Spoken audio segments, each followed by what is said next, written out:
What's going on, my fellow A-Plusers? Welcome back once again to a brand new episode of A-Plus Morphinominal, your weekly stop for your Power Rangers, Super Sentai, Kamen Rider, even Ultraman now, news and reviews right here over on our YouTube page, going live today along with our main Facebook page as well, ladies and gentlemen. So thank you very much, guys, for certainly joining us today. Happy Saturday afternoon. Hopefully everybody's weekend certainly kicked off right. Hopefully everybody's having a fantastic start to their morning. I usually do, honestly. Anytime we get the opportunity to sit down with you guys, talk Power Rangers, get some of the news and hottest topics that dropped this week out of the way, and have a great discussion with you guys, always kicks my weekend off right. And actually this really kind of gives me the momentum to even go into my next live show that we usually do every Sunday at noon Central Time over on APlus Hero Report. So it's a great momentum swing, to certainly say the least, to make sure that I'm in the right mindset for the week. So thank you very much, guys, for certainly joining me each and every week. Couple things of business before we get into it. You guys know around here, if you guys have any live viewer questions, feel free to go ahead and submit them over at any particular point in time if you want to. I will give you a heads up in regards to live viewer questions today. I may not be able to get to the live viewer questions, but if anything, I am thinking about possibly making just a side video this weekend for you guys, just addressing your particular questions. So if you do have a live viewer question that you want to go ahead and submit that maybe doesn't get brought up in the comments or anything like that, feel free to go ahead and submit them over aplusmorphinominal@gmail.com. As always, you can submit them over anytime during the week, and usually towards the end of our shows, we'll definitely go ahead and get to your questions. So again, aplusmorphinominal@gmail.com. The reason why I'm saying that we probably will not be able to get to live viewer questions on this show, if anything, again, I probably will make a separate video, either pre-recorded or come back live for you guys later on this weekend. I have a couple of meetings I got to get to, haircut appointment at 3 o'clock, and then I got another meeting after that as well. So I'm probably going to try and wrap this up by 2 o'clock today, so I can go ahead and get on the road and head out wherever I certainly need to. So we'll see how the show itself goes. A couple other things of business real quick. So in regards to the live viewer questions, again, I will get to them this weekend for you guys. Just may not be towards the end of this episode. Topic number 2. I'm going to be going out of town this upcoming Wednesday. I'm going to be going to New York to visit my family. For those of you who do not know, I believe I dropped this in one of our reaction videos that we did, or one of the videos that we did a couple of weeks prior. My grandmother unfortunately passed away on my mother's side. So majority of that family lives already in New York. So my folks are coming out of Georgia. They're going to be going into New York, and I'm going to be visiting them and meeting up with them this upcoming Wednesday. So I'll be in New York from Wednesday all the way to the following Tuesday. So I'm not going to have any live episode of A+ More Phenomenal for you guys next Saturday, since I will be out of the town. I will be out of town. So just a couple of things of business for you guys to certainly look out for. And I'll try and get you any type of content that I can before I leave town on Wednesday. If anything, I don't know if Zenkaiger or Kamen Rider Saber will be back yet. I know that they still have the Olympics certainly going on. I'm not sure how long that hiatus is certainly going to be. If anything, we do have ourselves an Ultraman trigger review that's going to be dropping this weekend as well. So certainly look out for that. But yeah, guys, that's the news. Live viewer questions will be later on this weekend. And then, of course, no live episode of A+ More Phenomenal next weekend due to me being out of the state. But I hope everybody's cool with that, and we'll see how it goes from there. But before we get into any of our main topics today, let me go ahead and hit up some of your guys', see who's in the house with us today, give some quick shout outs, just to show who's showing their support today. We got Isaiah in the house. What's up, Isaiah? Good to see you in here as always. Johnny, what's up, Johnny? Appreciate you certainly coming through. We got Power Rangers Legacy in the house. It's morphin' time. Thank you very much for coming through. We got Frankie in here as well. Thank you very much, man. Always good to see you as always. We got Blossom in here showing her love. AJ certainly in the house as well. Thank you very much. Adam Perea, almost my clone. What's up, man? Thank you very much for coming through. Sexy Boys in the house for sure. Thank you very much, man. We got the Movie Writer 2005. He says, can't wait for the hats. My birthday is in 5 weeks. Well, hopefully somebody orders you a hat for your birthday at least. But thank you very much for coming through today. Who else we got? We got Tony Robinson in here as well. Thank you very much. Appreciate that. Thank you very much for being thoughtful. JB says, what? Is in the house as well. And Blossom just letting me know that she understands me having to be out of town. Yeah, it sucks, man. It sucks. That's the reason. For me, I'm a little bit nervous. I'm a little bit excited. I've definitely have mourned for my grandmother in my own way, because it has been, I think, maybe like a month or so, maybe a little bit longer than that since she's passed away.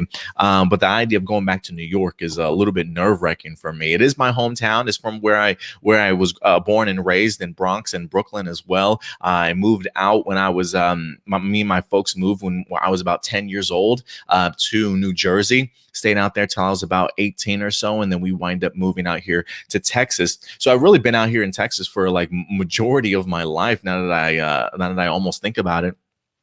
But it is I feel like the last time while I've been to New York since then, I think the last time I visited was like maybe 6-7 years ago. But when I went, I visited my cousin, and we kind of just hung out in the in the city. I didn't get a chance to connect with my other like cousins and uncles and things like that. So to be able to go back to New York and see everybody again, man, I probably haven't seen them in like a decade. It's been quite some time. Like, I mean, we still connect on Facebook and stuff, but seeing how much everybody's grown, how like people that I knew that were kids now having kids of their own, it's pretty crazy. It's pretty crazy to say the least. So a little bit nervous, just getting to connect with everybody again, but it's a great opportunity. It's always about love whenever we're together as a family. So it'll be a good time, and it'll be great to be able to catch up with everybody. So I'm looking forward to it, but it just sucks that it has to be for this particular reason. You know what I mean? Who else we got? We got Zachary in the house. Thank you very much for coming through, Zachary. Datilla's here as well. Datilla, thank you very much. Datilla, I just read some crazy news that WWE let go of Bray Wyatt, which makes me scratch my head a little bit. So, yeah. Blossom says, holy Togashi, you sure have a big family. Oh yeah, like my immediate family is pretty small. Like it's just me, my mom, and my mom, my stepdad, and my brother. So I don't have like 7 siblings or anything like that. But my cousin, yeah, my extended family definitely is pretty big. So I'm eager to go ahead and see it, and eager to go back to New York for a little bit, just be back in that environment. While I don't know if I would ever move back there, just because of the pace of life is just completely different compared to here in Texas now. But it's always a great spot to certainly visit for vacation purposes, get to act like a tourist a little bit. So I'm kind of curious if you guys have been to New York before. I definitely would love to know your thoughts on it. But I am eager to get back to it. If there is any aspect of this trip coming up for me that I'm not looking forward to, it's the plane rides. I've got 2 flights from here to New York. I've got like a connecting flight in Washington, and then coming back, it's a nonstop flight. So I'm thankful for that. So 3 different planes I got to get on. I'm just crossing my fingers that I don't have any like belligerent ass people, like today's day and age, and having to travel and stuff is a little bit more nerve wracking than it certainly needs to be. But so yeah, that's really the only downside to it all, but we'll see what happens, guys. And I'll definitely keep you posted. But yeah, no live episode of APlus Morphinominal next Saturday for you guys, just to give you a heads up. Who else is in the house? We got Jordan in here. What's up, Jordan? Thank you very much for certainly coming through. And guys, so today we've got ourselves about 6 topics that we're going to be breaking down for you. 4 in the realm of Power Rangers, and 2 in the realm of Tokusatsu for us to dive into. And one that I'm really looking forward to go ahead and kick off. And that is in regards to the upcoming Jason David Frank project in Legend of the White Dragon, ladies and gentlemen. We actually wind up getting ourselves a pretty cool interview with Jason David Frank, not myself, but comicbook.com wind up having an exclusive interview with JDF to kind of talk a little bit more about this project that he's working on with Bat in the Sun called Legend of the White Dragon. It definitely made its money in the Kickstarter the first time around, struggled a little bit, came back with another Kickstarter and blew their goal certainly out of the water. I'm sure there are several Power Ranger fans that have in fact donated to it as well.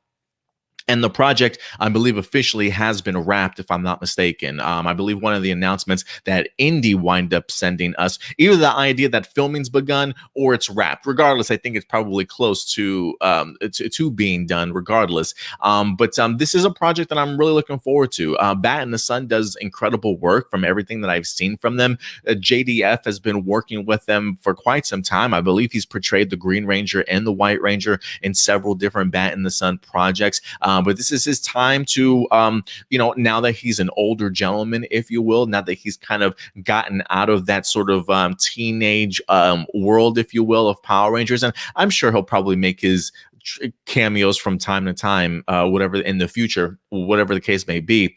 But he's really embarking to try and do something of his own here. And here we have the Legend of the White Dragon. So I thought it would be cool to kind of go through this interview for some people that maybe still had questions in regards to what is this project all about? Is this Tommy Oliver? Is this somebody else? Is this connected to Power Rangers? Is anybody from Power Rangers coming back? All that is definitely talked about in this particular article, guys. So let's go ahead and dive into it.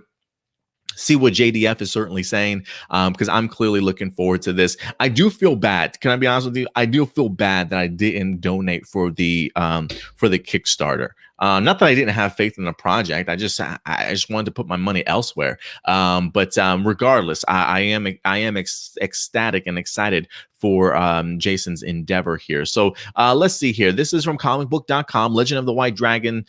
Jason David Frank reveals new costume photos and why fans are ready for a mature story. If you want to check out some of the photos, I'll go ahead and put up some of the photos for you guys. This was a part of the photo that you kind of already saw for our thumbnail for Legend of the White Dragon here. Loving the little side tattoo on the side of his head. I really do dig the helmet. I think the helmet looks great.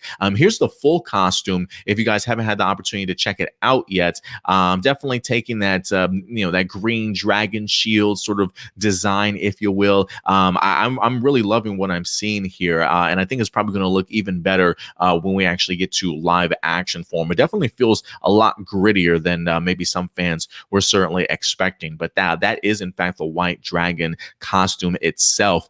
You get to see his, I don't want to say his director's chair, but definitely from the sets, getting to see his I guess it's technically his director's chair, even though he's not the director of it. But getting to see the White Dragon logo on the back, and then you even get to see a forward-facing photo of JDF here with his helmet off, but still in his costume. So yeah, guys, those are the brand new photos that have in fact been released, and I feel like it's been a minute. I mean, unless you've been following Legends of the White Dragon like on Instagram and things like that, I feel like it's been a minute since we've had any like updated sort of promotional work or art. Like I even went on Google Images to find something for Legends of the White Dragon, and it still has like the first one or two initial posters that they wind up sort of revealing. So the fact that we have brand new photos in here, it's really great to see, honestly. So again, we've got the Legend of the White Dragon costume, got his director's chair here, and then JDF with his helmet off, posing and things like that. I'm digging the costume, man. I'm digging the costume.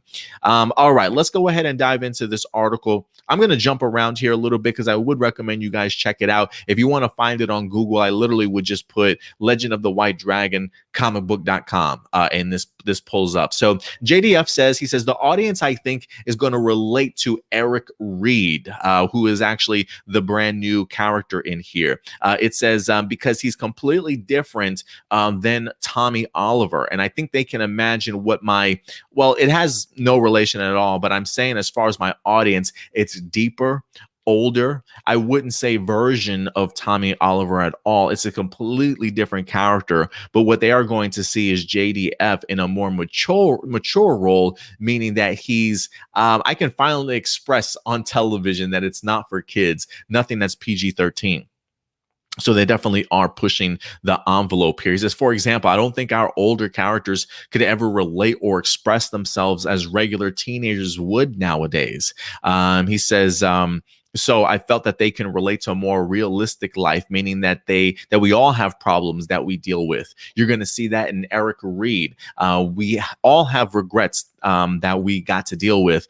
Believe it or not, everyone's life is a little complex. and that maybe only you can certainly understand. It does say that Frank is also mixing things up when it comes to the action side, as Reed will utilize more Muay Thai, adding that he kept a little bit different. He kept it a little bit different for the audience versus a lot of flashy stuff that you see in regular karate movies or Power Rangers and stuff like that. I gotta be honest. I dig the switch up for a different fighting style in here. I truly do. For one, I think it just highlights just how incredibly talented JDF certainly is in the realm of martial arts, to be able to have just different types that he can certainly call upon or go to, depending on what role that he certainly has to. But Muay Thai is one that I really love seeing showcased on screen. I believe if I'm not mistaken, Ong Bak is a martial arts film that I think is steeped mostly in Muay Thai technique. So I'm kind of excited to kind of see what JDF has in store in regards to a new fighting style that we're going to see him in. Instead of, I'm sure he'll probably still hit us with our classic, yeah, you know what I'm saying? Like, I'm sure he'll probably still give us that. But if it's going to be in the Muay Thai form, even cooler to me, if you ask me. He also says, Eric Reed, like I said, is a little bit darker. I mean, he's got tattoos. He's not afraid to express his artwork, and every tattoo, especially the one on his head, means a lot to him, which is something that we just pointed out, like just in that that photo alone. Let me go ahead and pull this back up. This photo alone, you can see there is a tattoo on the side of his head. I am kind of curious, like, was he imprisoned? Was he like, what, is that like his old prisoner number or something? I'm kind of curious to know what that's all about.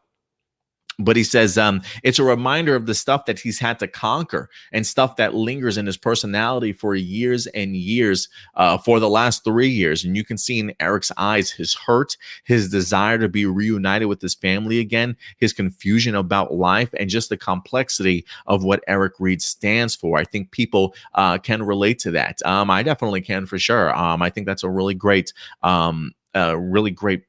point of view to certainly have as a character. And I think the fact that JDF can sort of explain what Eric Reed is certainly going through makes me think that maybe he really has a better understanding and connection with this character than maybe even that of a Tommy Oliver. He says, you're going to see a lot of problems in Eric Reed. He's really stuck in his head. I don't think he knows how to express himself with people. His old friends come back in his life and they want him to pick up where he left off at. And there was a lot of people, I think, in life that stopped doing what they loved for someone else and convince them otherwise.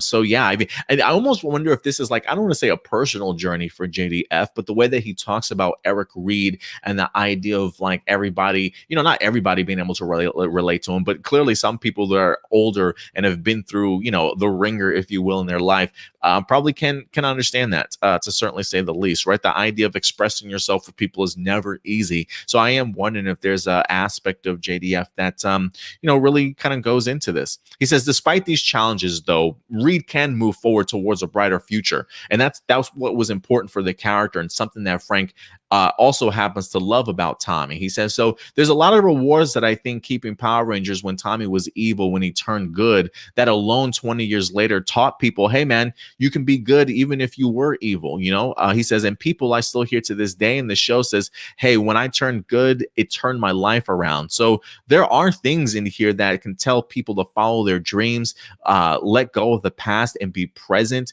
Don't live in the past, be present, and there's a future ahead of you. And that's why my whole character, that's what my whole character is about. It's about letting go and finding himself again. I think this age group, 25 to 30 to 35, I do a lot of cameos, a lot of motivational cameos, because sometimes we're lost. It's a really hard age. Some people don't have a family. Some people want a family. Some people don't understand. I did a cameo for someone today that's kind of lost in life, that feels that there's no hope left. So my cameo was, let's focus on the future, focus on what you think is going to happen, and make it happen. And listen, I got to say, people that give JDF sort of a bad rap, for just maybe being too out there, in a sense, like he's always kind of thrust in your face when it comes to Power Rangers from time to time, or people are just tired and kind of over him. When he says things like this, and the idea of how much of a motivational cameos, the uplifting that this man sort of does on his own right. I think just really just speaks volumes of who JDF certainly is and why he does this for the fan community. It's not necessarily even for himself, but this is a guy that clearly wants to help people and be a motivational part of people's lives. So I think that's really great, and I think he makes a great point. Like I don't know who out there is 25 to 35, but I got to be honest with you. When I was in my 30s, I mean, I still am in my 30s, me being 38 right now, but I got to agree with him. I feel like the 30s are that time in your life where you're truly trying to figure out who you are, where do you go from here, what is your future certainly going to hold for yourself, sort of thing. It's a really weird place to be, and I never thought I would experience that. Not to say that it's like a depressant or anything like that, but I just think it's just an odd place, right? Like you got your 20s where some people will go on and push forward and establish themselves in a career. You got the 40s where it's like they say it's the new 20s sort of thing, kind of finding yourself again. That 25 to 35 range, for some people can definitely be rather complicated and make somebody at times kind of feel lost or kind of stuck in one place. So I think the fact that that JDF is very much aware of that, I'm really hoping even speaks more volumes when you see his character in regards to Eric Reed, some of the stuff that he's had to go through, and to be able to kind of lift yourself back up and pursue something again. That's never easy to do. So I'm kind of fascinated to see what he's all about. So we are going to get ourselves a much darker and grittier version here for Power, well, not for Power Rangers, but for JDF to really kind of express himself. It says fans are also eager to see the suits and costume the team has dreamed up for the project, as well as the lore and mythos they've created, including the powerful crystals that allow Reed to become the White Dragon. He says, when we have crystals, the crystals are broken in half. How we can get that suit activated is through the crystals, but also through a charging pit. So there's a desperate chase to find the crystals, a desperate chase to charge the crystals, and then a desperate chase from getting the crystals into our suits and being superheroes again. So there's sort of a huge buildup. If that's the case, I mean, the idea of like desperate chase after desperate chase, I'm really kind of curious as to what the pacing of this movie is going to be. Is this really going to be a punch you in the face sort of thing and take you on the ride and just sort of never stop until the end? Are there going to be some breaks, in this movie for moments of character work and humanity? I'm kind of curious to see how it kind of comes across. But the idea of there being a desperate chase constantly through this film, it sounds pretty intriguing. He says, as for the suit itself, you can expect something with style and flair you've seen from the team previously. And as far as powers, there's a lot to get excited about, including even a little Wolverine, he says. So JDF says, so Bat and his son designs really great suits. I remember when they came to me with the redesigning the Green Ranger suit. I was so worried about it because that's an established suit from 1993. It's every kid at that time's favorite Ranger. And now here comes a young guy, Aaron Bat and the son, and wants to redesign the suit. They want to change the helmet color or put gold on it. They want to redesign the suit. So I was really worried about it. And then when it was done, then all of a sudden I started to see everyone's cosplay literally saying, I'm the Bat and the Sun version. I'm the Bat and the Sun version. So I said, man, these guys are really creative on designing and revamping a suit, even in the comic books. Boom, they used his design to replace Tommy Oliver, but that was the Bat and the Sun design. So he's really good at designing suits. So he met up with this team with me and wanted to create a suit that was a little bit of everything in it. To be honest, the powers got a little... He knows I love Wolverine. So we got a little Wolverine powers. We got flying powers. We got the ability of mastery martial arts, but typical superhero stuff that merges into one. And I got to say, looking at this costume, when he says that there are some sort of Wolverine influences in here, when I look at his gloves, I am wondering here, when you see his knuckles, like I'm wondering, do those come out? Like, do claws come out of those those knuckles if you see there on his fists? Or I'm wondering if he's talking about the idea of like healing factor or whatever the case may be. When it comes to Bat in the Sun, I'm eager to see just what the special effects are going to look like to harness the White Dragon's power. So I'm really pumped for that. But he also says that they've also provided a chance for Frank to work with some of his Power Ranger castmates on a completely different types of projects. So I'm glad this brought this up because there were some questions, I believe, in maybe last week's live viewer questions or maybe in our comments asking if there were going to be any past Rangers involved. And the answer to that question is yes. He says, I really like the characters he designed as far as Jason Fount and not feeling like I was filming with Wes. He says, when me and Font did Forever Red, we did all the reunions.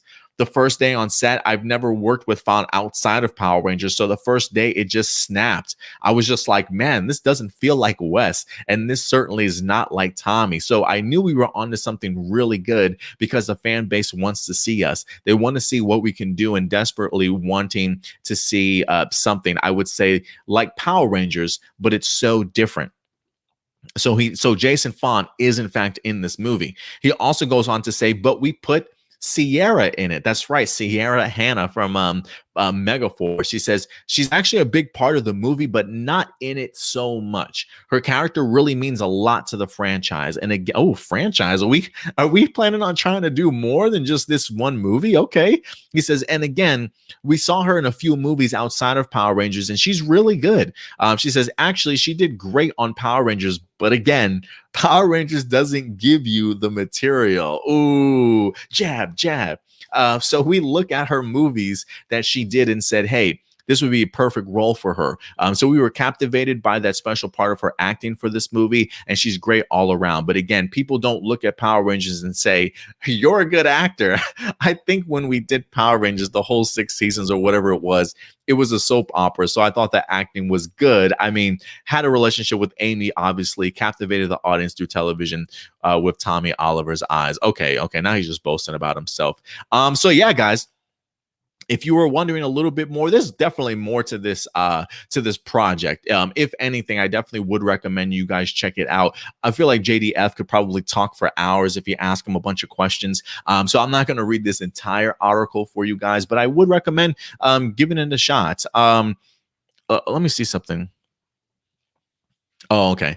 So yeah, definitely go ahead and check it out. Again, it's comicbook.com. If you just Google Legends of the White Dragon, comicbook.com, the article itself will certainly go ahead and pull up for you guys. So yeah, I definitely would love to know your guys' thoughts in regards to this. Now that you hear JDF talking a little bit more about Legends of the White Dragon, seems as though Eric Reed has certainly been through some stuff in his life, clearly had a significant past, maybe something, went terribly wrong in his life, found himself in the dumps, and is now trying to sort of pick himself back up or maybe redeem himself or whatever the case may be. And it seems as though maybe some of these characters, like the Jason Font character, is trying to lift him back up and get him back to being that superhero that he certainly used to be. So a more darker, mature JDF here, pushing that PG-13 sort of rating, if you will. I don't believe they're going full R in here, but the fact that we're definitely taking that next step a little bit past that teenager motif for JDF,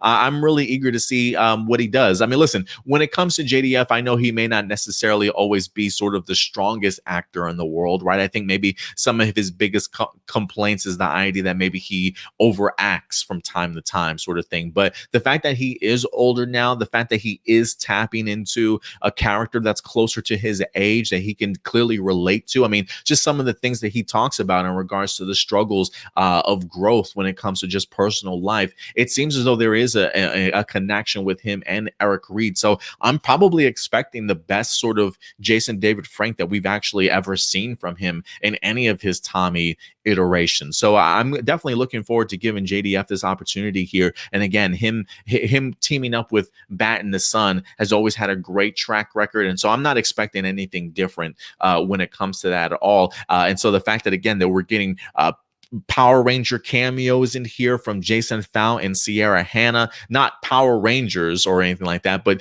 the actors that certainly played Power Rangers certainly coming back. And I'm looking forward to this new fighting style and the abilities that he's going to be able to showcase as the White Dragon. But guys, listen, you hear some of this from JDF. How does this make you feel? Are you even more hyped for it? I don't believe the article gave like an actual release date as of yet. Let me see if Legend of the White Dragon. I'm trying to see if at the end of this article, did they give a release date for it? This is a long ass article. Like I'm still scrolling, guys. No, I'm not showing any release date as of yet. So we'll definitely keep you guys posted though. I know Indie has put money towards the Kickstarter already. One of our followers over on Facebook, Jesse, I believe, said that he went ahead and put money down for the Kickstarter as well. I think maybe like the lower tiers and stuff like that. Like some of the higher tiers of this Kickstarter are getting like full on helmets and things like that. Like they're not pulling any punches. I believe the Kickstarters also get like a digital copy of the movie itself. So I'm looking forward to it, guys. But I want to know your levels of excitement. Are you looking forward to this, or are you one of those people in the camp that you're over sort of the JDF sort of Power Ranger stuff and don't really want to watch anything that he does? I find this rather fascinating, and I'm really interested to see Jason Never Frank tackle something, especially in his more mature age as he gets older. So, guys, again, I'll go ahead and let you guys let your thoughts be known in the live chat, and let me pull up some of the comments and see what you guys are saying before we move on to our next topic here.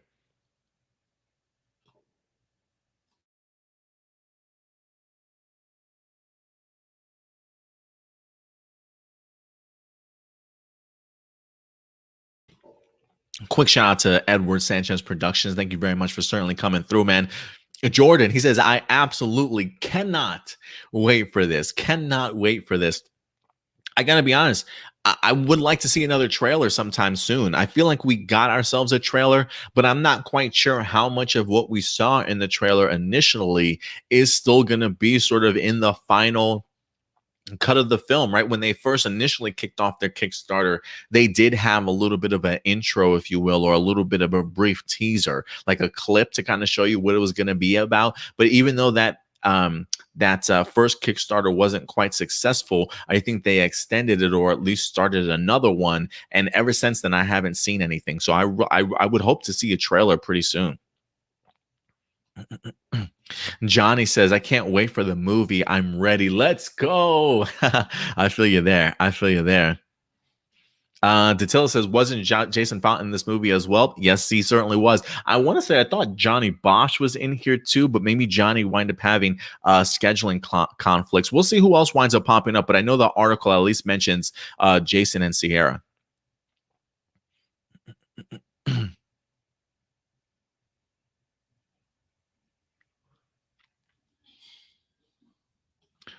We got Johnny loving the suit already. We got Jordan. Grit is good. Yeah, especially as an older character now, you know.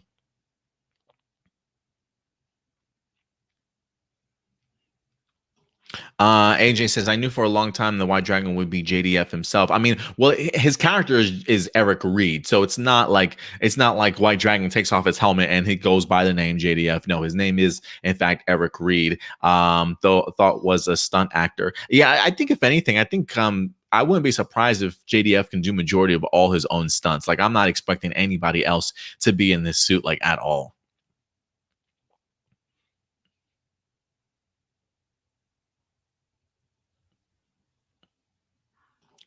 AJ says, I'm not that excited for this film, but I am open to it. All I care about right now is Dino Fury. What about you? I mean, I can put Dino Fury on the back burner. I mean, don't get me wrong. I'm definitely excited for Dino Fury, but I'm kind of pumped for this. Now, hearing just a little bit more about it, I am kind of pumped for this. I'm just, as long as the characters and the story is there, I'm fine with it. I'm fine with it.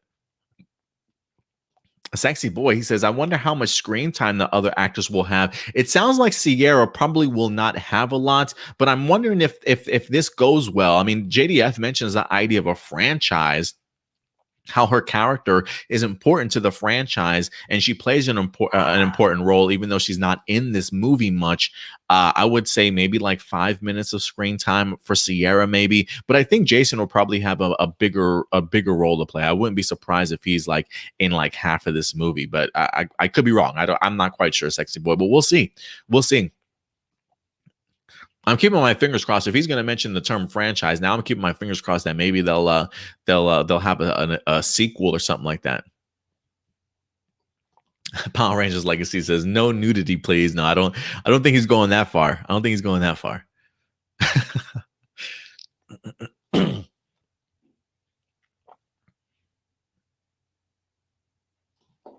AJ says, will this only be on the Bat in the Sun YouTube channel or theaters? Definitely not theaters. If anything, I wouldn't be surprised if Kickstarters get it digitally well before it becomes made available. If I had to assume anything, maybe on the Bat in the Sun's YouTube channel, but I could be wrong in regards to that.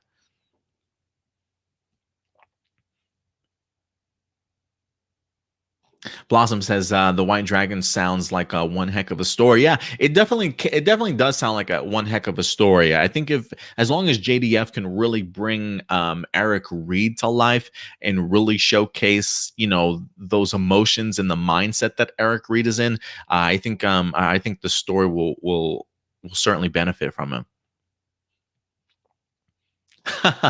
Power Rangers Legacy. The only time JDF lied to us about a Power Ranger project was Super Mega Force. He said Legendary Battle would be epic, and it really wasn't at all. No, it definitely wasn't. Everybody was hyping that shit up for sure. I mean, even Hector David Jr. from Mega Force, right? Him rocking the gold Ranger shield and stuff, and taking photos with JDF. I was like, oh snap! Is that what we're gonna get ourselves into? No, none of that happened. None of that happened. So you're right about that, Power Ranger Legacy. Maybe we shouldn't always get into all the hype, right? We shouldn't let all the hype get to us. Blossom says, you don't look 38 to me, Adam. You look my age. I'm 27 going on 28. Well, thank you very much. I appreciate that, Blossom. Sometimes these gray hairs do might give my true age away, but yeah.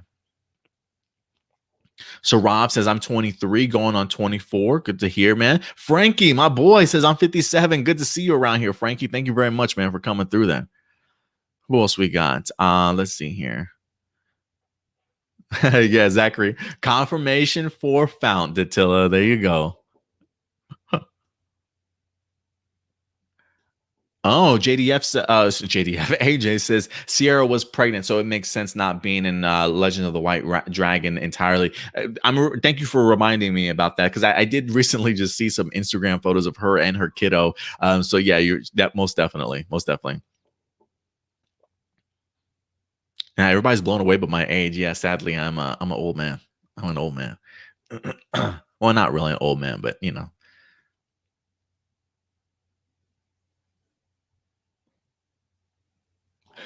Adam Perez says more sequels. Let's see the first one first. Remember, Saban was way ahead of himself before the 2017 reboot even came out. I mean, granted, JDF didn't mention anything about sequels. He just mentioned the idea that this character was going to be important to the franchise. So there clearly seems to be a mindset that we would like more things to certainly come out of this. So yeah, no, he hasn't announced any sequels whatsoever, but him mentioning the idea of a franchise alone means that he might have some promising plans for it. So, but you're right. Let the first one be good, right? Focus on the first one, and as long as the first one's there, we'll definitely get more. But yeah, it doesn't feel like it doesn't feel like he's getting too ahead of himself, though.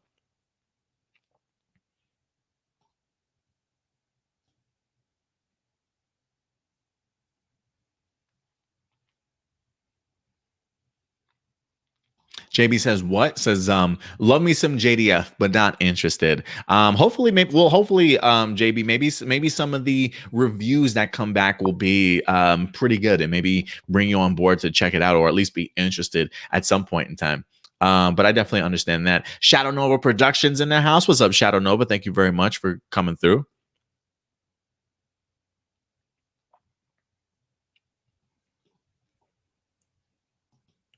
Blossom says Johnny Young Bosch was gonna be in this. Why in Sailor Moon's name didn't you say so? I don't know if he's still gonna be in this or not. I swear I thought I saw him in this at the earlier stages of things. I feel like there were quite a few, honestly. Like even Adam Perez says Christiane from Ninja Steel better not be in here just to look sexy. I think I thought she might have been in here also, if I'm not mistaken.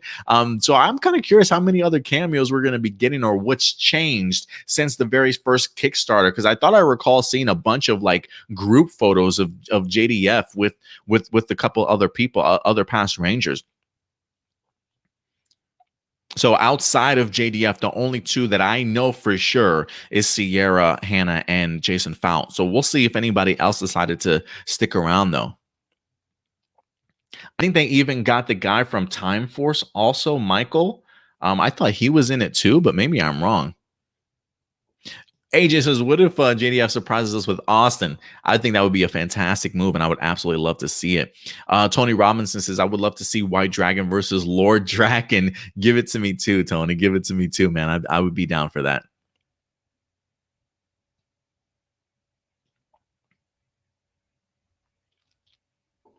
Kamen Rider, thank you very much, Kamen Rider 64 coming through. He says, hey, I would like to see Bat in the Sun get the license to adapt Kamen Rider. Ooh, that would be interesting. That would be interesting. They do Bat in the Sun does some pretty amazing work.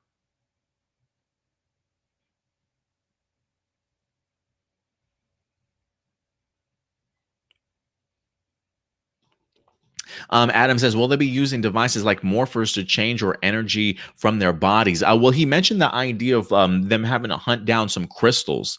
Apparently, the idea of pairing crystals together is what's going to charge up his costume itself. So maybe like some Zeo crystal references sort of thing might be there. Marcelino Vasquez, thank you very much for certainly coming through today. Thank you very much.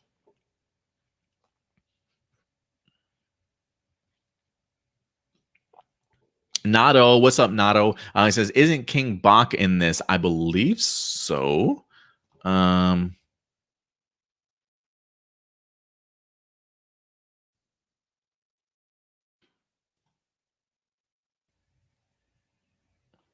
that's what it looks like.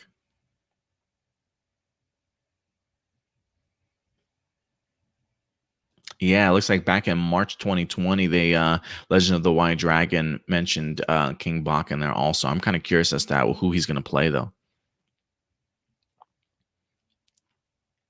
All right. All right, guys. I think other than that, I think that will in fact do it for us here in regards to this particular story. So yeah, guys, JDF, Legend of the White Dragon. What are your thoughts after hearing this article? Go ahead and let your thoughts be known in the comment section box below, guys. And always remember, even though if we can't get to some of your comments, if anything, we'll definitely go ahead and continue our discussions in the comment section after this particular video winds up airing. I was like, who came in my room? It's my doggy. She must have just finished eating her. Oh, she's actually warm. She must have been outside sunbathing. My dog loves to do this thing of coming in and out of the house. She'll literally will sit outside for like 15, 20 minutes, get herself warmed up, come back inside, sit on the hardwood floor to go ahead and cool herself off. And it's just a repeat process like 5 or 6 times during the day. She loves it.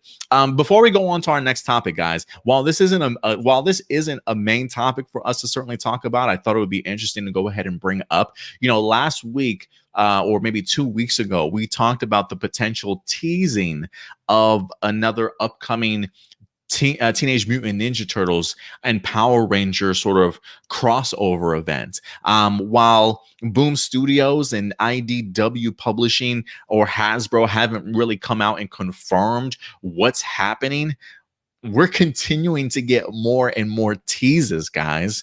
So we're building up to something here. This August, I'm fully expecting some sort of, for Power Month, I'm fully expecting some sort of TMNT and Power Ranger announcement here. The reason why I'm bringing this up again is because Power Rangers and Ninja Turtles again tease something this week. This one was from Power Rangers. It says, greetings from Angel Grove. You think we can get pizza delivered out here? I'm pretty sure we could. So you get this posted on the official Power Ranger Twitter handle. And then over on the TMNT official Twitter handle, we get greetings from New York. There goes the neighborhood. I don't know. I kind of like it, Mike. And as we get to see the Statue of Liberty is gone, and now we've got the statue of Rita Repulsa there over in NYC.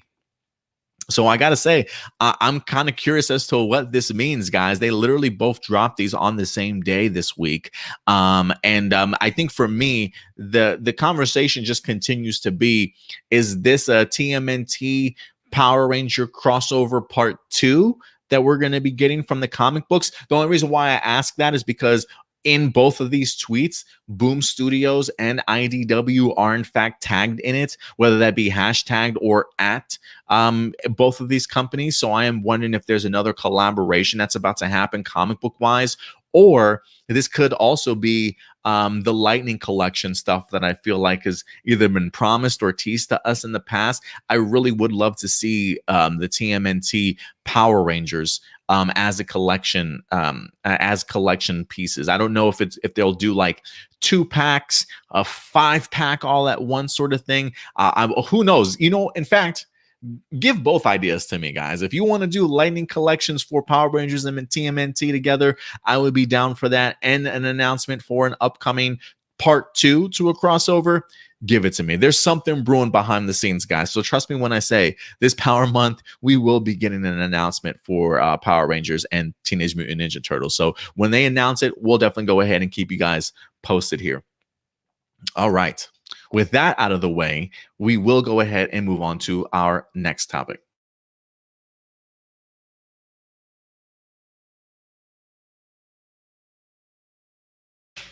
And this one may go by relatively quickly, but we're going to talk a little Power Ranger apparel again. Okay. Last time we talked anything Power Ranger apparel related, it's because it was fire. Okay, because it looked absolutely amazing as we wind up previously getting Reebok and Power Rangers collaborating with each other. If you guys have even picked up any Reebok shoes, I would love to know. I would love to see your Power Ranger shoes if you pick any up. But this week's apparel that Power Rangers is tackling is in fact with New Era. For those of you who don't know, I do love me some baseball caps. I am a big fan of snapbacks, fitted caps, whatever the case may be. It's been a while since I've been able to wear any or rock any, clearly because my hair is just like out of control at this point. I can't fit anything inside of a hat at this point. So I might need to get a haircut to wear some of these. But New Era and Power Rangers are in fact collaborating. I don't know how long they've actually been doing this. I don't know how long they've actually been providing these Power Ranger hats for, but this is the first time that it's actually come into my attention. And just seeing some of the designs on here are absolutely incredible, if you ask me. So let's go ahead and highlight some of the Power Ranger New Era caps that they have out there. Fitted form and snapback. And who knows, maybe I'll even order myself one here today. So we'll see. Let's go ahead and pull this up, guys. This is in regards to, this is from the neweracap.com. Okay, neweracap.com. Went ahead and pulled this in, and we got some great designs here for you guys. So we got some exclusive here, the 3 exclusive right now. These are all fitted caps. You guys get the opportunity to select from. So again, because it's fitted, it doesn't have the snapback in the back, but you get the opportunity to see it from just all different angles. That looks like it's got the Megazord head along with the Power Ranger symbols. On this one, we've got Angel Grove, California highlighted.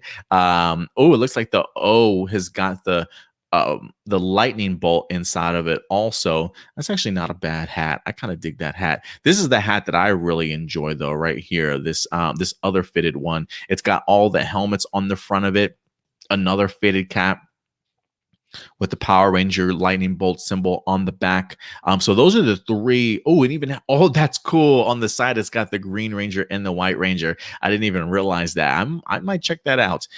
So yeah, you guys get the opportunity to check that out also. So those are the three exclusives that they have. But if you want to go more retro, here's another fitted hat up here in the blue. It's got the classic Power Rangers logo on it.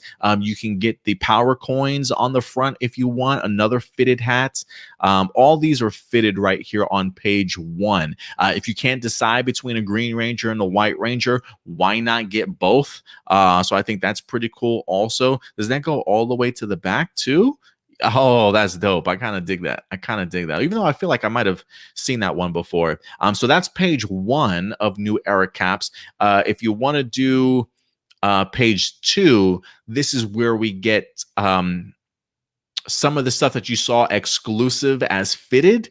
Now they're here also, but as snapbacks. So you get the Bolt one. Here's the one that we were just talking about with the helmets on it, especially on the side helmet. This one is a snapback though. If you want to be able to adjust, your the size of your head. And then the same thing here with this red one that wasn't exclusive, but now this one is also a snapback as well. And they also have this Angel Grove one, but I don't like the curved bill on it. I kind of prefer them a little bit flatter, honestly. But is this one snapback? Yeah, it certainly is also.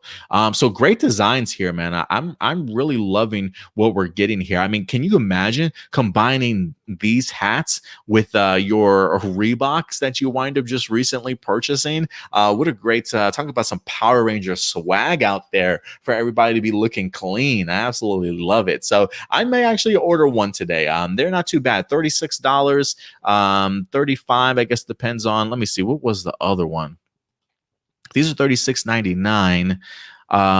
The snapbacks are a little bit cheaper though, $31.99. So yeah, I might actually purchase one here today because I do love me some hats, even if I don't necessarily get a chance to wear it, just to have it so that if I ever do get my hair cut short again, to go ahead and at least be able to have something to wear. It's so funny, because one of the caps that I've always wanted to have as a big New York Yankees fan is a Yankees cap. And my folks actually just picked me up a Yankees cap last Christmas. And it's just funny that I now get the cap when I can't even really wear it that much because of the fact that I just got all this damn hair on my head. So, but listen, guys, I want to know your thoughts. Are you going to pick up any of these New Era caps? Again, neweracap.com. You can go ahead and check it out if you want to. Power Rangers hats and caps. I'm sure you can probably just put it into the search and these will certainly pop up for you. But I'm loving some of these exclusive, loving some of the designs in here. Are you guys going to pick up any of these? I definitely would love to know your guys' thoughts in regards to that as well. I am kind of curious as to how long Power Rangers and Hasbro, or I should say Power Rangers and New Era have had a deal together, or if this is their first time. Because I feel like it's just weird. Like I never really see too much apparel when it comes to Power Rangers. So in the fact that they're teaming up with some really great companies in New Era and Reebok recently to go ahead and put out some really great designs, I'm really loving sort of the mark on our geek culture that it's certainly leaving behind, if you will. So I'm kind of curious to know what you guys think of these hats, and are you planning on purchasing any of these anytime soon? Go ahead and let your thoughts be known in the live chat or the comment section box below. Let's see here.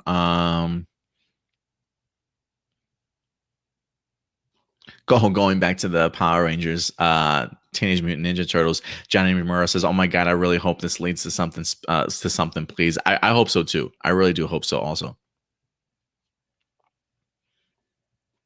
Kamen Rider says, "I'd be down to see them adapt the crossover comic into an animated film." You and me both, Kamen Rider. I think that would be a fantastic idea if they went that route.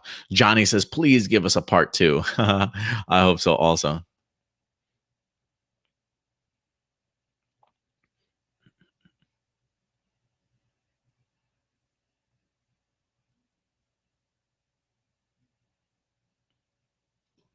Datilla says, I want those hats. I have a John Cena one and an MMPR one. Yeah, grab another one, Datilla. Grab another one. She says they would make a nice addition to my collection. Yeah, go ahead. Get yourself one or two, if you will.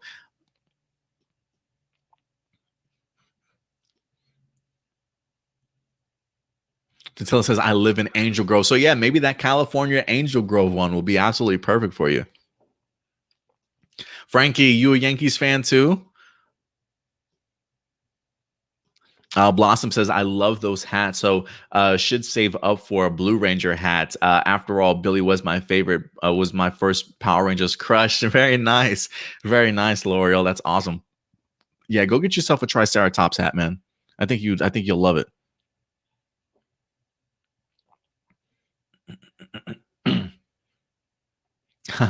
Edward Sanchez says those hats are more phenomenal. Yeah, they really are. I'm really digging all these designs. I mean, there's really not one that I can I turn my nose down to. I would love to have any of these in my collection, honestly. AJ says, I tweeted you on Twitter. You better OP for the new Power Rangers hats. What does that mean? Overpay? Is that what you mean? I don't really remember. I don't even know how much snapbacks or like fitted hats really cost per se. I mean, maybe the idea of them being $31 might be a little bit more than I'm used to. I thought maybe they were probably like 25, 26, but maybe I'm wrong. It's been a minute since I've had to purchase one. But for these hats, I would drop 31, 36 bucks for sure. You know, now that I'm thinking about it, guys, I don't think I remember purchasing the athletic wear Power Rangers shirt. I thought I got one of Austin St. John, the Red Ranger, but I never got it in the mail. Maybe I'll have to OP, like pick one up. Okay. Okay. I didn't know that's what OP stood for. I've always seen, when I see OP, I think of overpowered, you know? I've never seen OP referred to as pick one up, but okay, I'll remember that. I'll remember that for next time. But yeah, I'm gonna have to go back and look. I'm pretty sure I ordered a shirt from that website a while back. So if anything, I'll have to do some research in regards to where's my shirt, guys. Where's my shirt? I never got it. Adam Perez says $36 for a hat. No thanks. I don't blame you, man. I don't blame you. I don't blame you. This stuff can get pricey quick. I almost wonder, like, do they just think that because it's part of like a fandom or part of like a geek pop culture that people will be willing to pay just anything these days? I know, maybe that's the mentality that they certainly have. All right, guys. And with that out of the way, we will go ahead and move on to our next topic. And this one, again, continuing to be Power Ranger related, but this is for you RPG players out there that absolutely loved Power Rangers Hyperforce. Unfortunately for us, Hyperforce has only gotten one season, but it's a season that I think is very memorable to a lot of fans that certainly partook in it and certainly watched it. Definitely gave us a great team of Rangers, some faces that we're quite familiar with. But people have been asking for a Hyperforce season 2 or more RPG Power Rangers for quite some time without anybody really mentioning things to us. Until rather recently, guys. As of recently, they did in fact announce an upcoming new Power Rangers RPG titled Day of Destiny, guys. Day of Destiny is on their way. And this week, we wind up actually getting more details in regards to what this series is certainly going to be all about, guys. So I actually got this article from megapowerbrazil.com. Again, megapowerbrazil.com. Saw them over on Twitter, and they had this story that I went to the website, had it translated into English so we can go ahead and bring it to you guys. But if you have been wanting more information of Power Rangers Day of Destiny, you are in luck, guys. So let's go ahead and dive into this article again, megapowerbrazil.com. They do on occasion highlight some Power Ranger news for you guys. So when they do get news, definitely pay attention. So it says on August 27th, the new Power Ranger RPG will start to be aired by Renegade Game Studios. So August 27th is the big day, kicking off in Power Month. It was at the day just before National Power Ranger Day. It says, Day of Destiny is the new live RPG by Power Rangers that will be broadcast by Renegade, the company responsible for the board game of the franchise. According to Scott Gaeta, president of Renegade Studios, the RPG will not be canonical. That is, the events presented during this series will not be linked to the universe of the franchise, as was Hyperforce. He added that the cast created their own characters and that the game master created a fantastic story. So, unlike Hyperforce, this will not be canonical, so it will not be connecting or linked to the universe of the franchise itself. So it looks as though this is going to be relatively original. So I'm assuming maybe they're taking the concept of Power Rangers and turning this into their sort of own thing. Like, I'm not expecting this to be Hyperforce Season 2. It says if it's not going to be canonical, it says the events presented during this series will not be linked to the universe of the franchise. So again, it definitely feels very much more original story based. And I'm okay with that. If anything, the fact that they've created their own characters too, I would love to see like what the dynamic of the characters are certainly going to be, and really just what the story itself is going to be. Also, it says, when does it start and what's the story? So the broadcast starts August 27th on Renegade's Twitch, and will have a total of 10 episodes.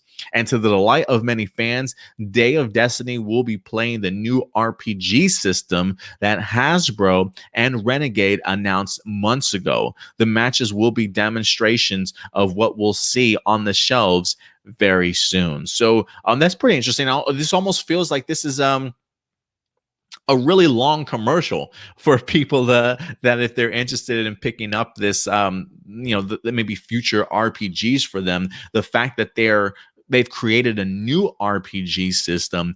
This is kind of them, like, I guess you can say working, I don't want to say working out the kinks, but at least showcasing how that new system works so that when they do release these games over the shelves eventually later, people already have an idea and an understanding of how it's certainly played. So it says the story is still being kept secret, but we'll check it out at the end of August. Stay tuned here at Mega Power Brazil for more news. So 10 episodes. Don't know how long each episode is going to be. If Hyperforce is any indication, 2 to 3 hours, I would assume, but maybe the new RPG system maybe moves things a little bit quicker. I have no idea here, but August 27th, Renegade's Twitch channel, Day of the Destiny will certainly be there. Again, this game is not connected to the overall franchise universe. It is creating its own new story and its own characters in here. And if anything, I think I'm really hoping that they're able to showcase us the costumes themselves. I really would love to see like what this Power Ranger team certainly looks like. It's actually maybe a reveal I'm kind of hoping that we get even before August 27th, which is less than a month away. So I'm hoping that we get an opportunity to see exactly what they look like. In their Power Ranger form before we get the opportunity to know them as individual characters in here. So I want to know your guys' thoughts in regards to this. If you are big RPG fans, if you watched Hyperforce, how does this sound to you? I definitely would love to know your guys' thoughts in the live chat or the comment section box below. Like, does it bum you out that it's not canonical? A part of me kind of wishes that it was, because it does leave me scratching my head in the sense like, okay, if we're not to say that they can't do that, but if it is going to be not connected or at least non-canonical, does it have to be called Power Rangers? Like, could we have just plastered anybody else's name on this, any other team on this, and just kind of made something up? You know what I mean? So I am wondering, if we're not going to be connected to anything, why are we still using the Power Ranger logo here and calling it that? But listen, they can do whatever they want to, right? We've got a multiverse here when it comes to Power Rangers. This could be on some galaxy far, far away for all we know. Maybe they have no connection to any of the past lore that certainly happened.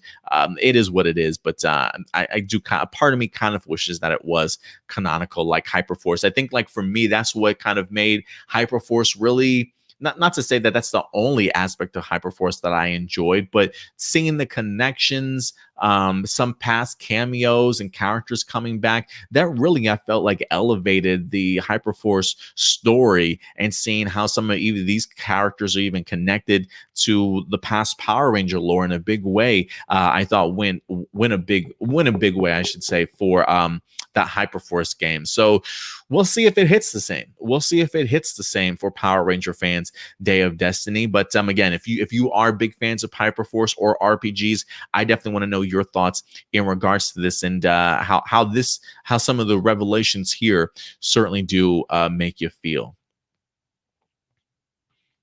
Let's see here. Johnny Marrero says, I had no idea about Day of Destiny. I didn't either until Marcelino, I believe, is the one that referred it to me maybe like 2 or 3 weeks ago. I think he mentioned it, and I had to go and do some research in regards to it. So you and me both, Johnny. You and me both. This is still brand new to me in a sense. Shout out to Koala for certainly coming through. What's up, Koala? Good to see you.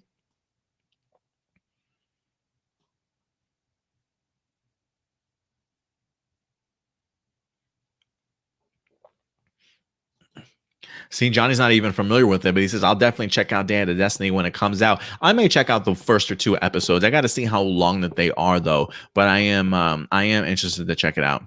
Marcelino says, I'm curious as to why they didn't make it canon, and why they decided Day of Destiny, not Hyperforce Season 2. That's a good question, Marcelino. I don't know why either. I'm wondering if the Rangers that they picked, maybe their schedules have just gotten full and they didn't have the time to come back for a season 2. Maybe whoever created Hyperforce Season 2, maybe they're kind of stuck in regards to how do we create a season 2. Maybe they're stuck on storyline. I am curious too, like you said, why they're not making it canon. I think that's what elevated Hyperforce so well. One, they had, Power Ranger actors on there. 2, they clearly made connections to past Power Ranger characters and lore. I absolutely loved it. I absolutely love that aspect. But maybe this is Hasbro and them creating another, side of Power Rangers just completely elsewhere. So I would be kind of curious to see how this plays itself out. But yeah, definitely some questions still there, Marcelino, for sure. What's up, Escaroma? What's up? He says, hi, I know Kate, good YouTuber. I'm assuming maybe you're talking about one of the Day of the Destiny actors that you see up here. So good to know. Good to know. AJ says, there's a petition on Twitter for the MMPR cast to do a reunion for the Hasbro movie. Oh, interesting. I'm not a big fan of petitions. They don't really amount to anything really. I personally don't think so. But maybe when it comes to Power Rangers, maybe it'll be different. All right, guys. And with that out of the way, we will go ahead and move on to our next topic for the day. And this one is going to come in the form of Boom Studios, guys, as we have ourselves a new preview to certainly look forward to. And as I personally continue along with my catch-up duties for Power Ranger comics, I am eager to see what Power Rangers issue number 10 is certainly going to hold for us, guys. So let's go ahead and jump into this preview real quick as we get to see the front cover here. Is that the Blue Emissary? Is he back? I'm kind of curious as to how why he's on this front cover. I haven't seen Homeboy in a minute since his demise. So I am wondering exactly as to what this cover is really teasing here. Like, is it like a past adventure of him and his pet, or is this like a rebirth and like he's back sort of thing? So let's go ahead and check out this preview, guys. Here are a couple of preview pages that wind up coming up also. This is from rangercommand.com that usually comes through with their first look at Power Rangers issue number 10. Discover Yale's dangerous mission in in the era of unlimited power in August 2021. So is this the Cat Yale? Is this like that Tiger's solo issue for himself? Let's see what this says here. It says Yale, the Omega Rangers' alien companion, embarks on a solo mission to protect a group of kids from the terrors of Safe Haven. Guided by the voice of the Blue Emissary, Yale will travel closer to his destiny. But what does this mean for the Omega Rangers? Yale will travel closer to his destiny. Ooh, I'm kind of curious. Like, are we gonna get is there another form to Yale?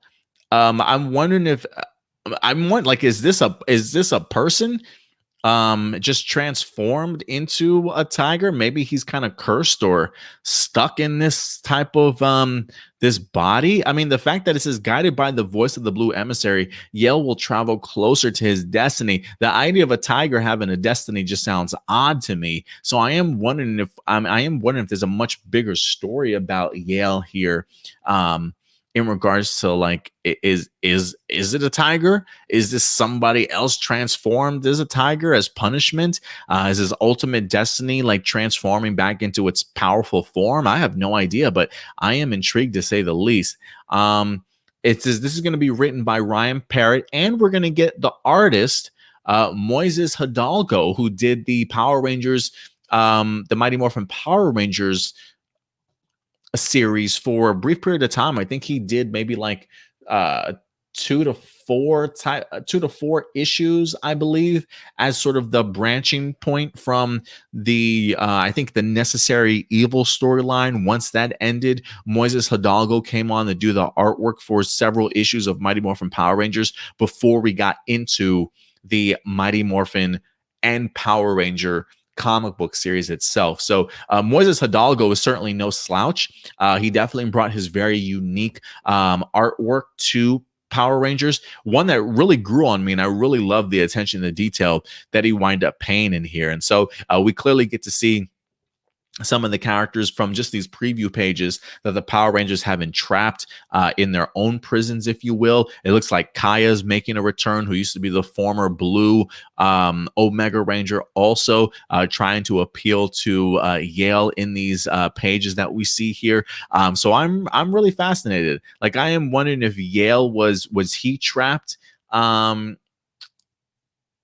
I'm wondering if Yale was trapped inside of one of these prisons and then Kai and them let him go. Who certainly knows? But I'm eager to see how they're going to pull this off. Like, for some reason, when I look at these, I think to myself automatically, oh, this is just going to be a filler issue. But I could absolutely be wrong. The fact that the Blue Emissary is going to be talking with him definitely is something that I want to check out for myself, because I was a big fan of the Blue Emissary and just his impact on the series itself. But if you want to go ahead and pick up Power Rangers issue number 10, it will be made available August 18th, guys. So August 18th, that's 2 weeks away from this upcoming Wednesday.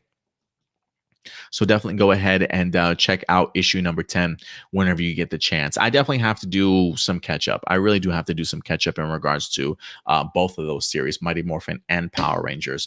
Yeah, I'm interested. Like, Yale isn't my favorite character. Like, it's a freaking cat.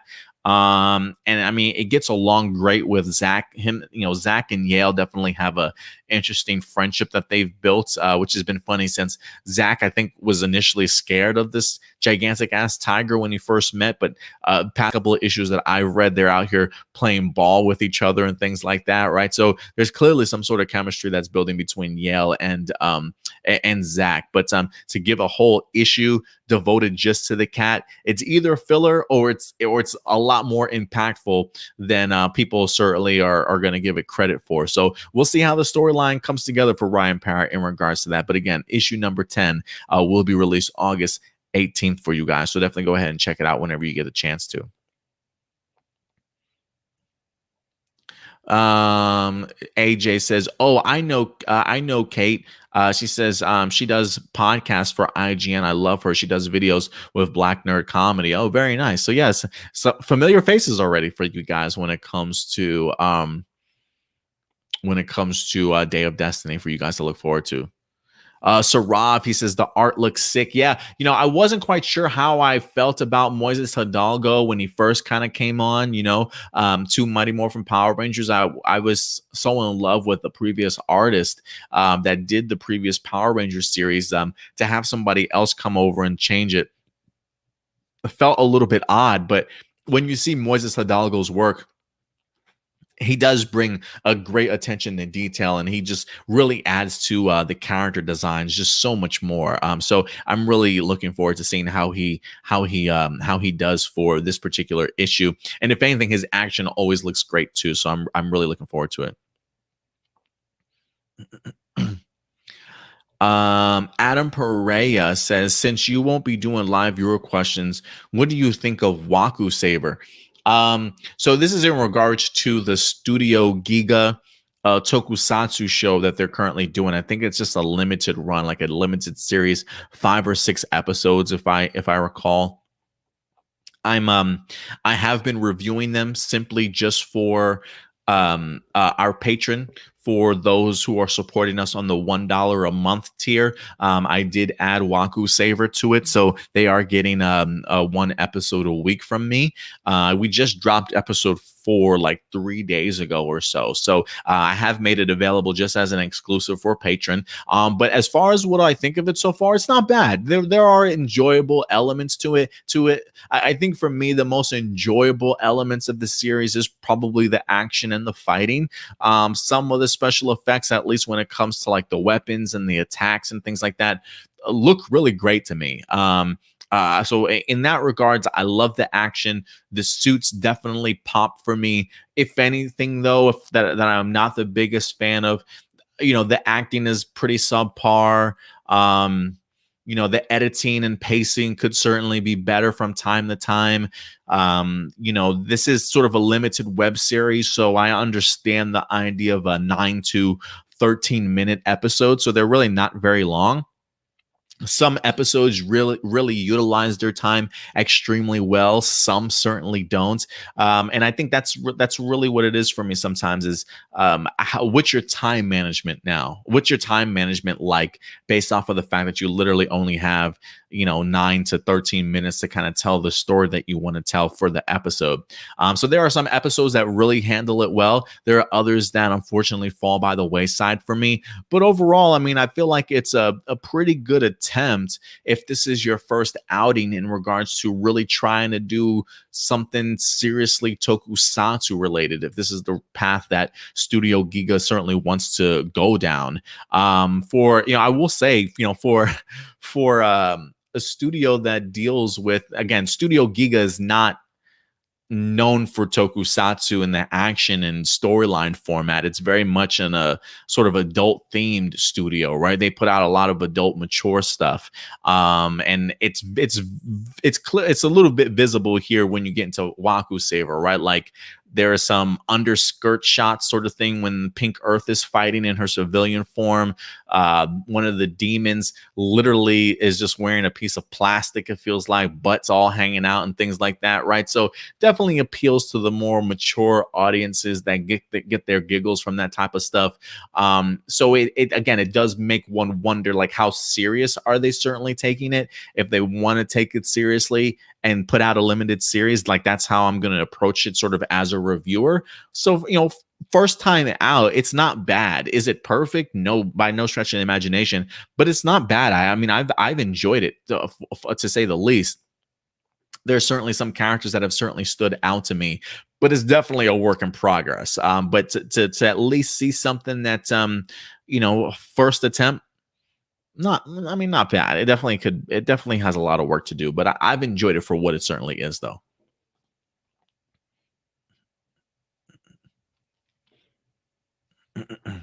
All right, guys. And with that out of the way, we will go ahead and transition over to the tokusatsu news for you guys. But before we do, again, just a quick reminder, we are not taking any live viewer questions today, just because of the fact that I do have to leave by 2 o'clock today. So I don't want this show to run too far over.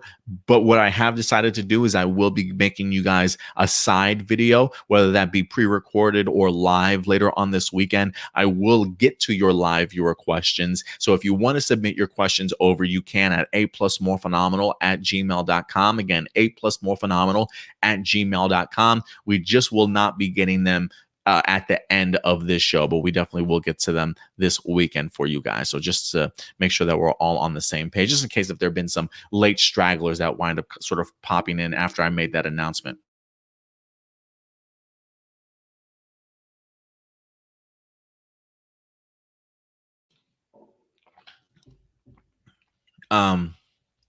Isaiah says, do you think Legend of the White Dragon is coming out this year in 2021? Yeah, I expect it to.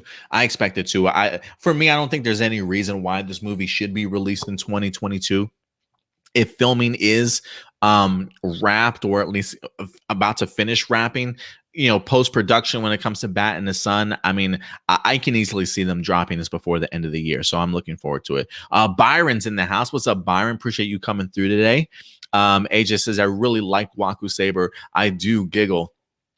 I mean, it definitely has its moments for sure. I do wish that, like, for a studio that's dealt in more mature adult themes, I'm thinking to myself, like, we couldn't find more attractive people in regards to this. But listen, I do enjoy some of the characters. What is it? Blue Mercury, I believe. Was that Blue Mercury? Yeah, I believe it was Blue Mercury. I'm a big fan of the photographer. I love I think Yellow Sun as a ballet dancer. I think is pretty cool. Rather unique, interesting fighting style. The rich boy in Green Jupiter is interesting. Also, the only two boring characters to me in this is probably Red Mars, who doesn't really have any, doesn't look like he's got any lick of acting in his blood at all. And then Pink Earth, she's a little bit dull around the edges in regards to her performance also. There are some moments that make me laugh and giggle too. In progress. That series is definitely a work in progress. Some good qualities, some bad qualities. It is what it is for a first attempt. But again, if it's something that they're seriously thinking about, maybe the next time around they'll just continue to grow from here. If there is anything that I'm taking away from it, is costume design and fight choreography. Whoever's in charge of those two, I do hope that they get more opportunities in the future, whether that be for more Waku Saber stuff or even Power Rangers or Super Sentai stuff. I hope somebody's paying attention to the great work that they're doing over there in those regards. All right, guys, the last two topics for you guys today that we're going to get into in regards to the tokusatsu realm. There's a summer festival that's about to hit us here for Super Sentai and Kamen Rider. I mean, we just got Superhero Senki that wind up dropping in theaters recently. We also just got the Kamen Rider Saber and Zenkaiger little crossover event in regards to the television series itself. But it looks like there's more to certainly come, guys, which I'm looking forward to. I'm not too familiar with this summer festival itself, so let's go ahead and see exactly what they're referring to here. So let's go ahead and pull up this article. This is coming to us from Tokusatsu Network. Kamen Rider Super Sentai W Hero Festival coming this August. It says 2021's annual Hero Festival has been announced to be held at the Tokyo Dome Prism Hall from August 6th to the 19th, celebrating the double anniversary of the Kamen Rider and Super Sentai series. Attending fans are presented with the opportunity to experience and realize the magical history of both franchises.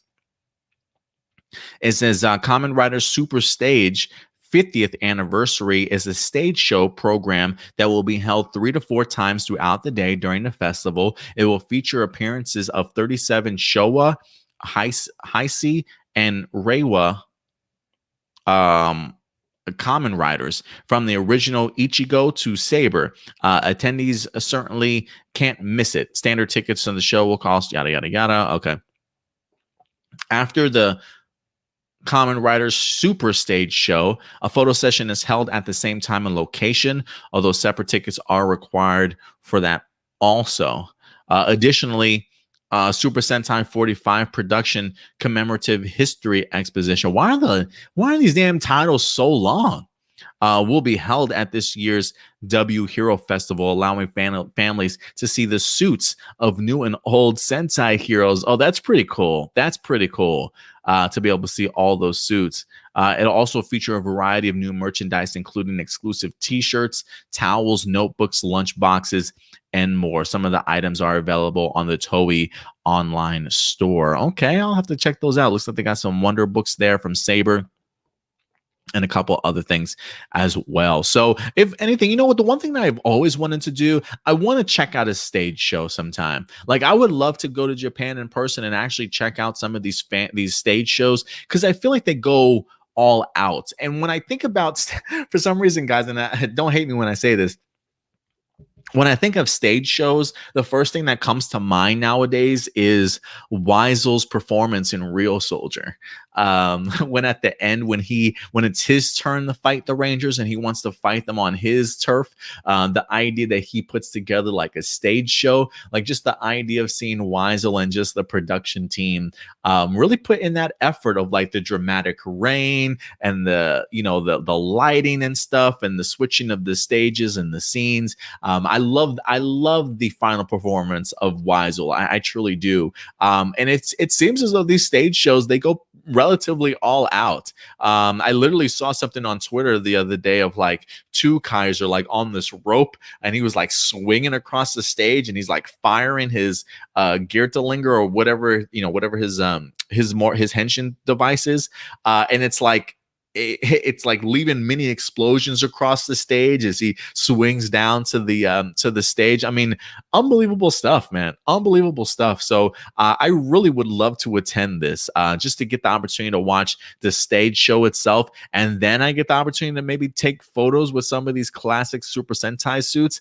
Yeah, man, sign me up. Sign me up. I definitely would attend this if I was overseas for sure. But I want to know your guys' thoughts. Again, I just thought this was pretty interesting just to kind of see what they do over in Japan. Like, if anything, I'm wondering, like, can Power Rangers do stuff like this? Can we have some really cool stage shows? I mean, I know we've had them in the past. I'm trying to remember if they have a new Power Rangers stage show that they're working on or not. I'm not quite sure, but I personally would love to see it, especially if they're going to have, like, can you imagine like 28 years worth of Power Rangers suits and things like that you can, like, I always think of it like a museum or like a wax museum where you've got some of these characters kind of standing around in the Power Ranger costumes and stuff. I would love to just kind of take photos, be able to maybe touch some of the materials, see the helmets for myself up close and personal. I think this type of stuff is like really fun. So Power Rangers Commemorative Museum. We need a Power Ranger museum for sure after all of Power Rangers success, 25 years or 28 years in the making, sort of thing. But guys, I want to know your thoughts. What do you think about the Hero Summer Festival? They're always doing these type of things, I feel like, over in Japan for Tokusatsu. It's just that big a part of their culture and society. It feels like that they really enjoy doing these type of these little crossovers and stage shows. So I'm there for it. But yeah, that Weisel stuff from Real Soldier really made me want to attend. I was like, if this is what a stage show production is really like, I need to see it in person for myself. I truly do. But yeah, guys, I want to know your thoughts in regards to this in the live chat or the comment section box below. And last but not least, guys, to go ahead and wrap up our main topics for the day, I couldn't go by without talking about my sweet Yodonna, as we have ourselves this Yodonna special that's going to be coming up rather soon here. We got I didn't even realize that they had already released the poster. I don't even know how old this poster is or if this is maybe even fan made. I have no idea. I do think this is an official poster though for the upcoming Kamen Yodonna special, where we get to see her along with Jiru's aka girlfriend Kikihari, I believe her name is. But let's go ahead and dive into this, guys, because the Yodonna special is going to be here before we know it. And also not just the idea of a spin-off special, but ASMR too. What? I don't know what's happening with this Yodonna special at this point, but we're going to get into it, guys, and figure out what is going on with some of our favorite with one of our favorite characters from Kamen here. Let's dive into this. Kamen Yodonna special and ASMR release date announced. It says Toei previously announced special about the villainess of Mashin Sentai Karameasure Yodonna now has a confirmed release date of August 8th. August 8th, alongside the special's release, a series of ASMR tracks starring Yodonna is also being sold on the Mimi Kyun voice app. It says Yodonna will see the villain return to form a powerful combination with Karame Red's classmate Mizuki Kakihara for her latest plan. While details of the plot were left unclear, the previous release trailer and newly revealed set photos suggest the girls dressed as maids are involved. First, I love the fact that like no plot details are revealed, with exception of these women are rocking some maid outfits, guys. Like, is that the selling point of the series at this point? It says Yodonna is a set of ASMR voice tracks starring Momotsuki as Yodonna, which will be available for purchase through the voice app. The set contains 6 tracks scripted by Karameasure's head writer. Below are the list of tracks: Yodonna's special training, Yodonna's child rearing, Yodonna's sweet scheming, Yodonna's fierce fight, Yodonna's scolding, and Yodonna's good luck superstitions. It does say that they are popular tracks of media intended to induce positive tingling and other sensations categorized as autonomous sensory meridian response. So it says Yodonna will be available to view on the Toei Tokusatsu Fan Club app starting at 10 a.m. Japan time on August 8th. And then at the same time, Yodonna will be on the Mimi Kyun version app available as well. So listen, I got to be honest. The Yodonna special, I'm really looking forward to it. I don't know what's happening outside of seeing them in maid costumes. I mean, listen, I'm always going to be there for that. I'm just being honest, okay? But I always did love the Yodonna character, so I am hoping that there's actually some substance. I am actually hoping that there is something to this, even if it just means, look, Yodonna's going to be looking great in this show. That's great and all, but are we going to get characters? Are we going to get a plot? Are we going to get a hero? Like, what is the big scheming that's certainly going on here? I definitely want to know what this plan is certainly all about. So I'm hoping for something enjoyable from this Yodonna special. Not getting my hopes up. Like, I'm not going to say this is going to be even better than the Karameasure series itself, but I am looking forward to this just because Yodonna is just she's just a character that I really love and adore. As far as the ASMR stuff, I had no idea that they were even doing this. While I'm a big fan of Yodonna, I don't really know if her voice per se makes me feel some type of way. Like, I've never really considered that as even like something that I would even want to listen to, honestly. I mean, if I can figure out how to check them out, I might check out the 6 tracks just to see what they're all about. But I don't really spend my times chilling and just listening to ASMR. Like, and again, not to downplay it for anybody that does enjoy that type of stuff, right? Like, there are some noises out there that do induce some sort of feelings or, you know, emotions for some people, whether that be listening to people chew, whether that be listening to the fingers on a keyboard, whether that be nails on a chalkboard, who knows? Some sounds just entice people or induce positive or just any type of feelings. I've just never connected Yodonna with that before. But hey, look, if they want to go that extra route and make her something in regards to ASMR, kudos to them. I certainly hope it's successful in that route. If I do come across them, I definitely will check them out for myself, but it's not something I'm really jumping into. Whereas the Yodonna special, I'm all here for, guys. I'm all here for. So again, they're keeping the plot and storyline secret. Only thing they're highlighting is these girls in maid costumes. If I don't know if that's going to be enough to really like put me over the top for like, this is the best thing I've ever seen, but I'm definitely going to give it a shot. I feel like I have not mind like anything Karameasure related. It was such an enjoyable series for me. cast wise, storyline wise. Yodonna really sort of making a name for herself out of this series. I definitely want to follow like the adventures of some of these characters and see what they've kind of been up to since the series wrapped. So that's another reason why I'm definitely going to go ahead and give this a shot. But guys, I want to know your thoughts. The Yodonna special is almost here. August 8th, it winds up dropping. Are you interested in checking it out? What are you expecting from this? Are you expecting anything big, something chill, relax, just another adventure for Yodonna? Definitely go ahead and let me know your guys' thoughts in the live chat or the comment section box below, guys.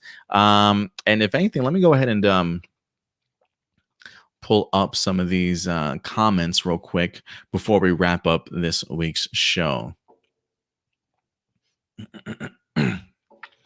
Going back to the Waku Saber question, I don't know why they only refer to each other by color and planet. Yeah, I literally do not know any of the Waku Sabers character names, like at all, at all. Like it's like no big deal. People don't need to know who they are.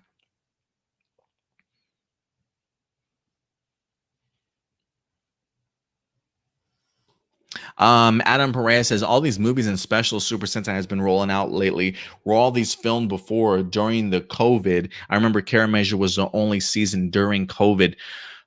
Yeah, some of them had been made before and prior, or I should say, before and during COVID.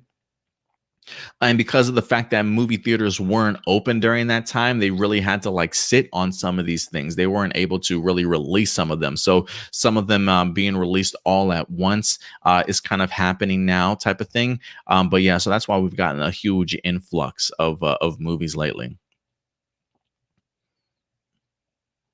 Isaiah says, do you think conventions are happening this year in 2021? You know, one convention that I was, that I did get approved to go to was supposed to be this weekend. I was supposed to go July 30th through the 2nd, I think, a Celebrity Fan Fest out in San Antonio, I believe. They hit me up and canceled it. They canceled it. They had Ewan McGregor there. They had Hayden Christensen from Star Wars. They had Tyler uh, Tyler Hoechlin and Elizabeth Tulloch from Superman and Lois, and they had a big cast, a big group of celebrities coming, and they had to cancel it because of COVID again, since the cases are rising again. I have another convention I'm supposed to go to here in September, at the end of September, Dallas Fan Expo out here in Dallas. It's making me worried now. It's making me worried that might get pulled also if the pandemic doesn't come back under control in a little bit. So guys, if you haven't gotten vaccinated, please do yourselves a favor, get vaccinated. I hear it's getting terrible out there again. But and even if you are vaccinated, mask up, guys. So yeah, I'm hoping. I think some conventions will still pull the trigger. Some won't. Hopefully 2022 will be better for that though.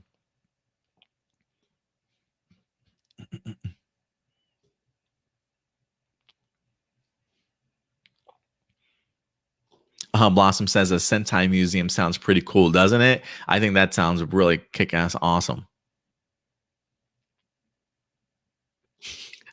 Blossom says, "Oh my god, not that Kakihara bimbo again." Yeah, I have a feeling you're not gonna watch this Yodonna special, Blossom. I have a feeling you're not gonna watch it.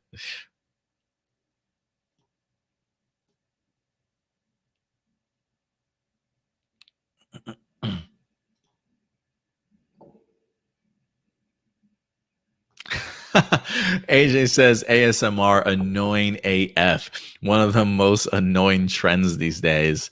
Yeah, I've never really listened to him before. I really haven't. Adam Perez says, wasn't Yodonna that same blue ball lady who's the daughter of King Oridan? No, that's Mabushina. That's Mabushina. She's from the planet Crystal. Crystalia, I believe it is. But yeah, no, there's two different characters.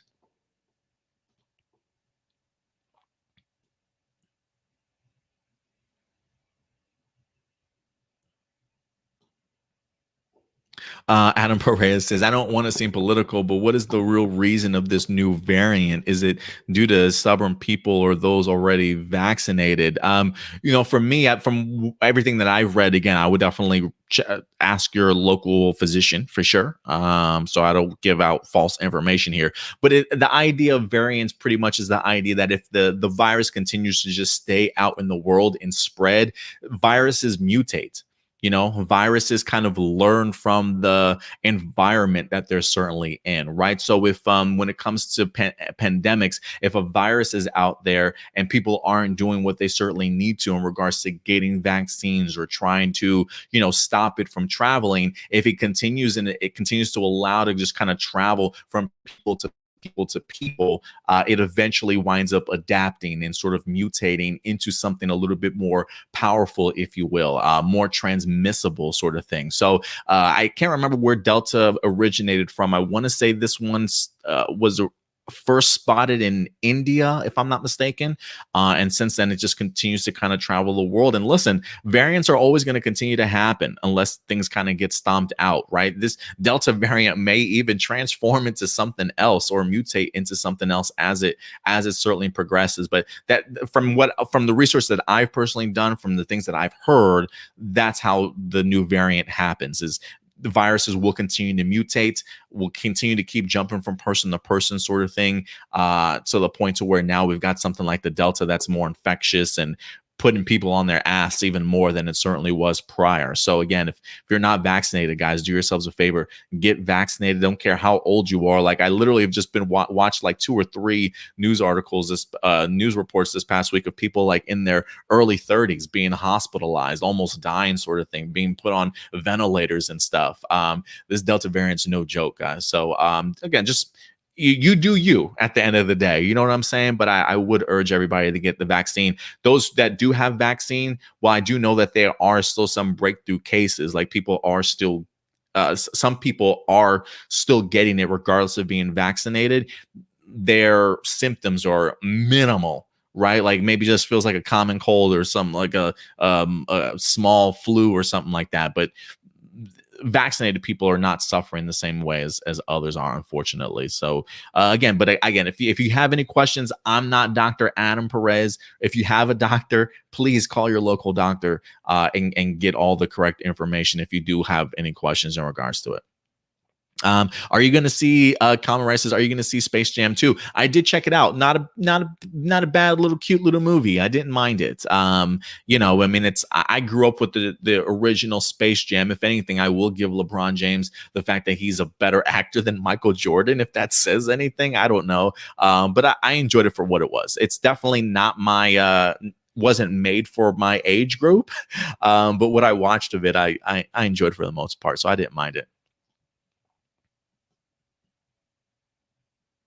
Have I watched Snake Eyes yet? No, I have not. I want to. I've heard some mixed reviews, but I have not watched it. Are you planning on watching Suicide Squad? Yes, I will be watching Suicide Squad day one.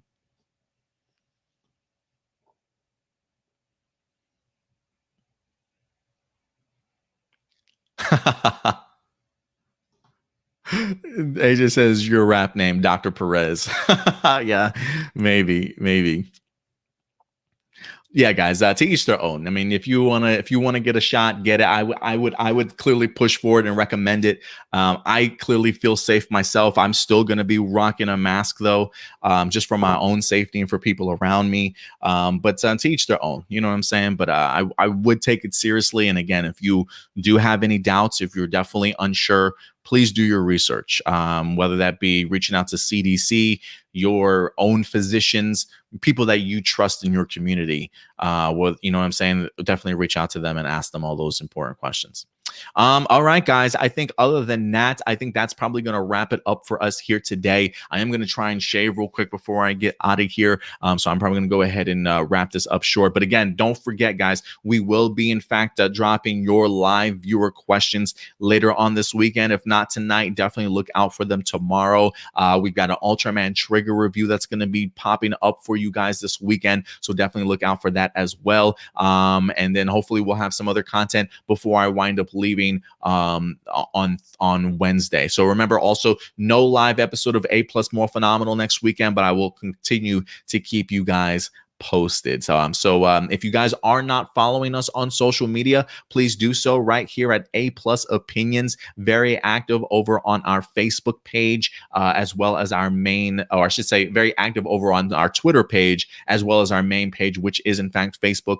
You can also catch us over on Instagram as well, ladies and gentlemen, if you want to make sure that you're being updated on everything that we certainly do here. So other than that, guys, I think that's going to wrap it up for us. So thank you very much for your time today. As always, we'll certainly see you guys next time. But until then, do me a big favor. Take care of yourselves. Take care of each other. And as always, keep it A+. I'll talk to you guys later. Bye.